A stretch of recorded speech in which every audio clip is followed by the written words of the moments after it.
গত ১২ ডিসেম্বর ভোরে গাজীপুরের কালিয়াকৈরে ইস্ট ওয়েস্ট বিশ্ববিদ্যালয়ের শিক্ষার্থী তাসবির হোসেন শিহান এবং একই দিন নারায়ণগঞ্জে ছিনতাইকারীর ছুরিকাঘাতে আহত হন আমেরিকান ইন্টারন্যাশনাল ইউনিভার্সিটির শিক্ষার্থী মোহাম্মদ সীমান্ত। দুদিন পরে চিকিৎসাধীন অবস্থায় তাদের মৃত্যু হয়। শিক্ষার্থী হত্যার প্রতিবাদে মাঠে নামে বেসরকারি বিশ্ববিদ্যালয়ের শিক্ষার্থীরা। হত্যাকারীদের গ্রেফতারে ২৪ ঘণ্টার আলটিমেটাম দেন তারা। একই সাথে দুই বেসরকারি বিশ্ববিদ্যালয়ের শিক্ষার্থীর মৃত্যুতে প্রশ্ন জনমনে, এগুলো কি নিছকই কোনো দুর্ঘটনা নাকি টার্গেটেড কিলিং? নিহত শিহান ও সীমান্তকে জুলাই বিপ্লবের যোদ্ধা ও ভারতীয় আগ্রাসনের বিরুদ্ধে সোচ্চার তরুণ হিসেবে উল্লেখ করে এসব মৃত্যুকে সিরিয়াল কিলিং হিসেবেই দেখছেন শিক্ষার্থীরা। বিশেষ করে স্বরাষ্ট্র মন্ত্রণালয় যথেষ্ট কনসার্ন না। দ্বিতীয়ত হচ্ছে যে যা গোয়েন্দা সংস্থা আছে, ডিজিএফআই, এনএসআই আছে, তারা কি কাজ করছে।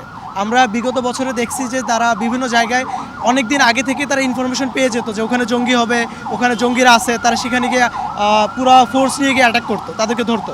কিন্তু এখন যখন পূর্ব ঘোষণা দিয়ে গেরিলা অ্যাটাক করা হচ্ছে, শুধু দুইজন না, বেশ কয়েকটা লাশ পাওয়া গেছে, বেশ কয়েকজন শিক্ষার্থী নিহত হয়েছে, কিন্তু সেখানে তারা সেই দিক থেকে তারা ব্যর্থ। যেই শিক্ষার্থীগুলো আমাদের ভারতীয় আগ্রাসন নিয়ে কথা বলছে, তাদের শ্যাডো অ্যাগ্রেসিভ পলিসিগুলো নিয়ে কথা বলছে, এবং যেই টোটাল যে ভারতীয় আগ্রাসনের যে টোটাল ন্যারেটিভটা নিয়ে কথা বলছে, তাদেরকে বিভিন্নভাবে আন্দোলনের স্পিরিট ধারণকারী শিক্ষার্থীদেরকে বিভিন্নভাবে টার্গেট করা হচ্ছে এবং সেই টার্গেট করে তাদেরকে মারা হচ্ছে। গণঅভ্যুত্থানের সময় যারা যারা ছিলেন, এদের এখানে অনেকে এখানে জড়িত ছিলেন আন্দোলনে, যেই অ্যাসাসিনেশনগুলো হচ্ছে। কারণ আপনার দেখা যাচ্ছে যে মরে যাচ্ছে, তারপর তারা বলতেছেন যে চুরি হচ্ছে, চামারি হচ্ছে।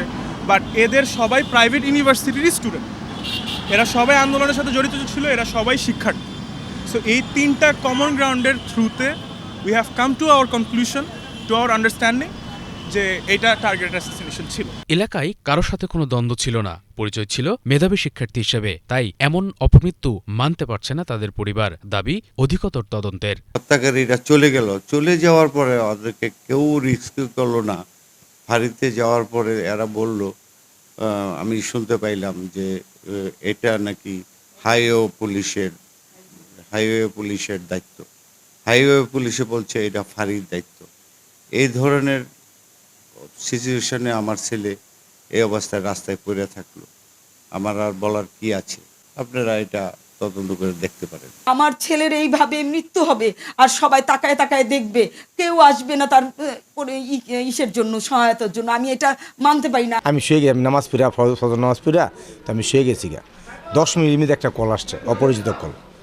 পর একটা কলা বাঁধার পর আমি আর ধরি নাই। দ্বিতীয় কলটা আমি ধরে ধরছি গিয়ে ওই চায়ের ধরেন জামাল ভাই কালাম ভাই, আপনার ছেলের তো ছিনতাইকারীরা ধরছে, ওর তো অবস্থা খারাপ।